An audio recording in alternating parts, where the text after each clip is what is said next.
আদালত যে সরকার থাকেন, খুবই দুঃখের বিষয় হচ্ছে তখন সেই রকম ভাবে কথা বলেন। এখনকার আদালতের দিকে তাকান। আমি আমি আমি আমি তাকালাম, এবার আপনি আমাকে বলেন যে আপনি পৃথিবীর ইতিহাসে দেখেছেন ঢাকা ইউনিভার্সিটিতে পড়ে এরকম হাফ প্যান্ট পরা দুটো ছেলে এসে বলছে যে প্রধান বিচারপতি চেঞ্জ করে দিতে হবে দুপুর 1টার মধ্যে? হয়েছে? শেখ হাসিনা করেছে এটা? আপনি আমাকে বলেন যে মাননীয় প্রধানমন্ত্রীর সময় হয়েছে? না না, এরকমটা তো আপনাকে আবার বলছে, আবার বলছে আপা যে রেফাত আহমেদকে প্রধান বিচারপতি করতে হবে। আপনি ভাবতে পারেন এখনো নাক টিপ দিলে দুধ বের হবে? এই ছেলে বলছে, এরা বলছে যে কে প্রধান বিচারপতি হবে আর কে প্রধান বিচারপতি থাকবে না। এই ধরনের একটা অবস্থার সাথে আপনি, এমনকি বিএনপির আমলও তো এমন ছিল না, মানে বিএনপির আমল নিয়ে হাজার সমালোচনা করা যায়, তাও তো এমন ছিল না, এত ভয়ঙ্কর হয়েছে।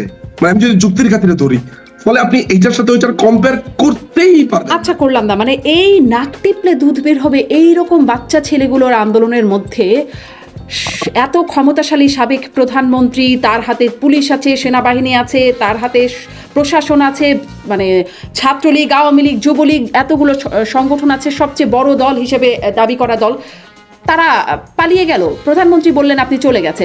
নেতারা কিভাবে সীমান্ত দিয়ে পালাতে গিয়ে কেউ কেউ ধরা পড়ছেন, এবং কিছুটা ঘটনা আমরা অনানুষ্ঠানিকভাবে জানতে পারছি যে কে কিভাবে পালানোর চেষ্টা করছেন, এখনো অনেকে পালানোর চেষ্টা করছেন, হচ্ছে তো নিঝুম মজুমদার। আপনাকে যদি এই মুহূর্তে বোমা হামলা করা হয়, আপনি কি করবেন? আমি যদি আপনাকে আরেকটা প্রোগ্রামে গিয়ে বলি শারমিন আপা পালিয়ে গেল, ব্যাপারটা কি খুবই শ্রবণ দেখা যাবে? আপনি নিজেকে বাঁচাবার জন্য সরে যাচ্ছেন, এটা পালানো না। আমরা শব্দ চয়নে আমার মনে হয় আমাদেরকে প্রচন্ড ভাবে সতর্ক হওয়া উচিত। আমাদের উপর একটা জঙ্গি হামলা হয়েছে, আমরা নিজেদের প্রাণকে সংরক্ষণ করবার জন্য আমরা সেফ প্লেস খুঁজছিলাম, আমরা পালাচ্ছিলাম না। পালানো হচ্ছে আপনার, পালানোটা অন্য জিনিস, পালানোটা এটা বলে না। নাম্বার ওয়ান, পালানো কি জিনিস? পালানো হচ্ছে আপনি একটা দৌড় মারলেন, আপনি অপরাধ করেছেন, আমাদের তো কোনো অপরাধের কোনো প্রমাণ নেই, কোনো আদালতে প্রমাণিত হয়নি, যদি এই সরকারের আমল থাকে তাহলে প্রমাণ আপনি দিয়ে দিলেন, তার মানে এখনো কোনো কিছু প্রমাণিত হয়নি, তার মানে আমাদেরকে এই কথা আপনি এখন বলতে পারবেন না। মানে তাহলে তো আদালতের উপরেই যদি আমাদের সবকিছু তাকিয়ে থাকতে হয়, আপনি বা কিভাবে বলছেন এটি জঙ্গি হামলা? না মানে এটা আপনি তো না, আপনি আদালতের উপরে, যে সাথে আদালতের ম্যাটার যদি হয় তাহলে তো আদালতের দিকেই আপনি তাকিয়ে থাকবেন। আপনি তো সেটা ঘরের মধ্যে, এটা আপনার রান্না বাড়ি না, এটা ডাল রান্না করা না, এটা ভাত রান্না করা না, যে আপনার মনে হলো যে আপনি একটু লবণ কম দিলেন, বললেন আচ্ছা হয়েছে, তো সমস্যা কি? ওটা এমন না। যেই জিনিস, এগুলো একটা মানুষের ডিগনিটির প্রশ্ন। মানে আমি আর আপনি যে কথা বলছি এটা রেকর্ডেড, এই জিনিসগুলো সামনে আসবে। আমরা শব্দচয়নটা এমন ভাবে করবো যে ভবিষ্যতে আমাদের উত্তর প্রজন্ম, আমাদের সামনের প্রজন্ম যেন ভুল মেসেজ না পায়।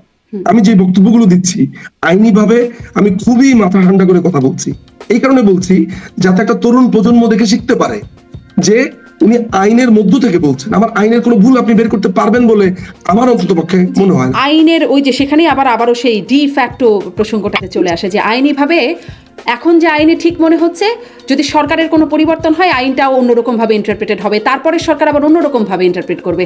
যখন যেটা থাকে তখন তো বৈধই লাগে আইনের চোখে, তারপরে বৈধ আর অবৈধ জিনিসটা খুব সরকার বদলের সাথে সাথে আমাদের দেশে অন্তত পাল্টায়। এটা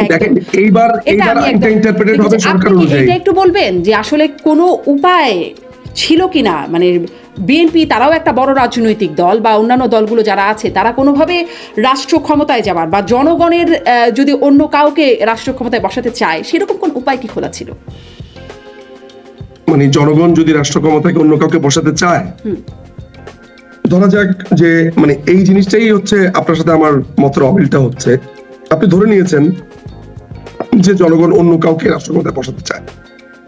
না না, সেটা ধরে নেই নাই। যদি চায়, আমি বলছি যে যদি চায় বা যদি জনগণ চাইতো 14, 18, 24, 14তে তো কোনো অপশনই ছিল না, 18তে কি হলো সেটি নিয়ে অনেক আলোচনা আছে, দেশীয় আন্তর্জাতিক সবগুলো মাধ্যম থেকে সমালোচনা এসেছে, মানবাধিকার সংস্থাগুলো কথা বলেছে, দেশের জনগণের মধ্যে অনেক বিষয় আছে, এমনকি গণমাধ্যমে ওই বিষয়গুলো অনেকটাই এসেছে।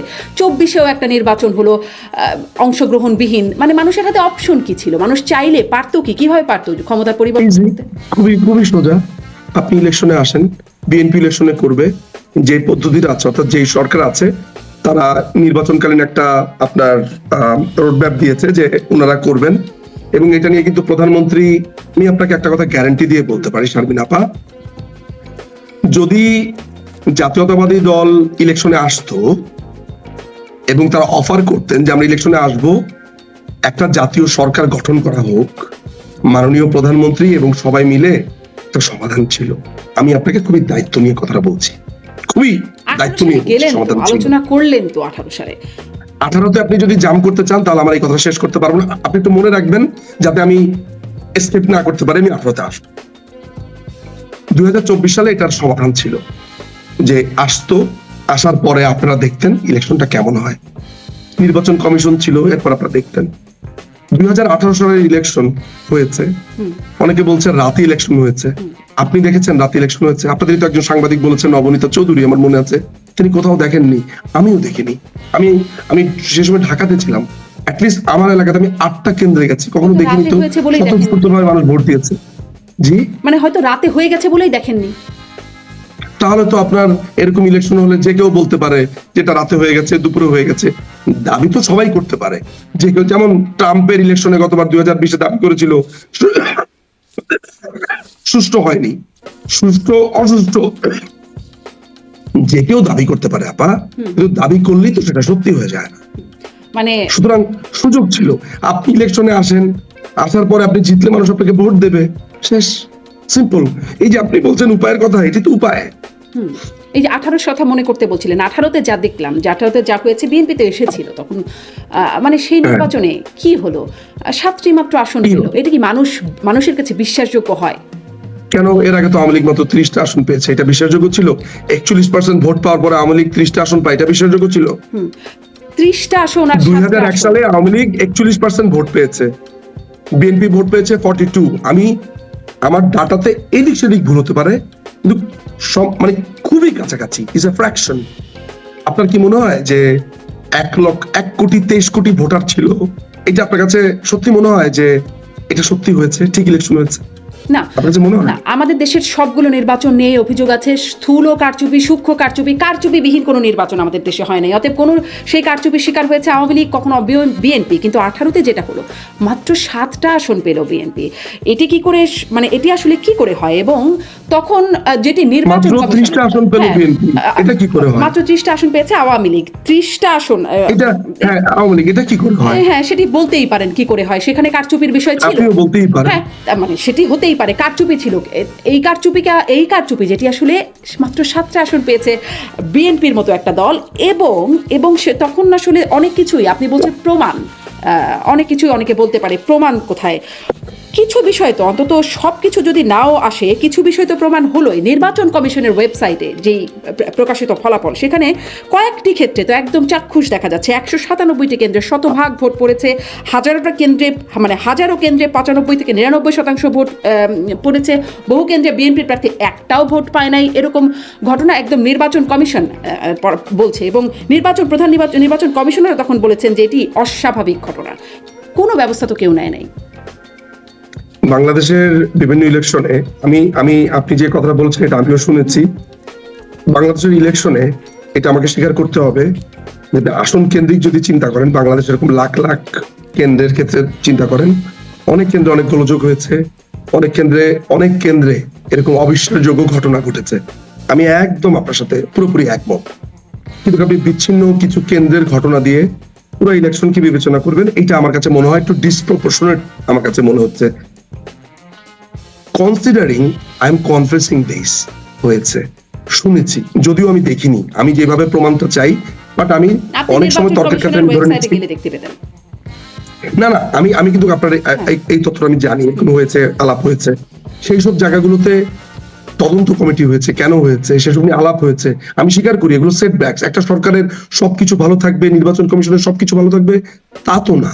কিন্তু এই কয়েকটা ঘটনা দিয়ে আপনি পুরো একটা দেশের নির্বাচন কিন্তু প্রশ্নবিদ্ধ করতে পারেন না আসলে, মানে ডিসপ্রপোর্শনেট প্রশ্নবিদ্ধ করতে পারেন। আমরা প্রশ্ন করব, বিদ্ধ করব, প্রশ্নের পর প্রশ্ন করব, সমালোচনা করব, একদম ভ্যালিড। কিন্তু আমার দ্বিমতও আছে, আমি অন্তত পক্ষে এটা নিতে রাজি না যে এইটার ফলে পুরো ইলেকশন খারিজ হয়ে গেছে। I don't agree with that. তো তাহলে মানে কেন, আপনারা আসলে কি মনে করেন, কেন বিএনপি নির্বাচনে যেত না, মানে যাচ্ছিল না? বিএনপির যদি স্বাভাবিকভাবে একটা স্বাভাবিক প্রক্রিয়ায় মনে করতে পারে বা আস্থা রাখার মতো অবস্থা থাকে, তাহলে বিএনপি বা অন্যান্য এতগুলো রাজনৈতিক দল কেন গেল না নির্বাচন? বিএনপি কেন গেল না, এইটা আসলে একদম অ্যাকুরেট অ্যান্সার করতে পারবে বিএনপি। সত্যি কথা, আমি যা তারা তো বলতে পারবো সেটা স্পষ্ট হচ্ছে আমার করে যে এই অনুমান। নির্বাচনকে তারা মানে না, যেভাবে কারচুপি হয়েছে তাদের অভিজ্ঞতাগুলো তারা বলতে থাকে। হ্যাঁ, মানে ওনারা তো এটা মনে করবেন, ওনারা মনে করেন যে যেহেতু দলীয় সরকারের অধীনে ইলেকশন হয়েছে, এখানে এক ধরনের কনফ্লিক্ট অফ ইন্টারেস্ট থাকবে, এখানে সরকার তার পক্ষেই ফলাফল আনার চেষ্টা করবে, এই ধরনের একটা ভাবনা তো থাকবেই। কিন্তু দেখেন আপা, ব্রিটেনে, মানে আমি মূলত যেই দেশে থাকি, ইংল্যান্ডে বা আমেরিকাতে, আমি জানি না আপনি কোথায় আছেন, কানাডা বা আমেরিকাতে, তো এইসব জায়গাগুলোতে কিন্তু ওই দলীয় সরকার থাকা অবস্থাতে ইলেকশন হয়। কোথাও না কোথাও একটা ন্যাশনাল কনসেনসাস আসতে হবে। আমরা আজীবন, আপনি খেয়াল করে দেখেন, একটা অনির্বাচিত সরকার থাকলে কি হয়, আমরা কিন্তু এর আগেও দেখেছি। সবচেয়ে বড় ব্যাপার হচ্ছে যে তত্ত্বাবধায়ক সরকার যে বাতিল হয়েছে, তার সবচেয়ে বড় আর্গুমেন্ট কি ছিল কোর্টে আপনি জানেন? বড় আর্গুমেন্ট ছিল এই সরকারটা অগণতান্ত্রিক, এটা আমাদের সংবিধানের সাথে সাংঘর্ষিক।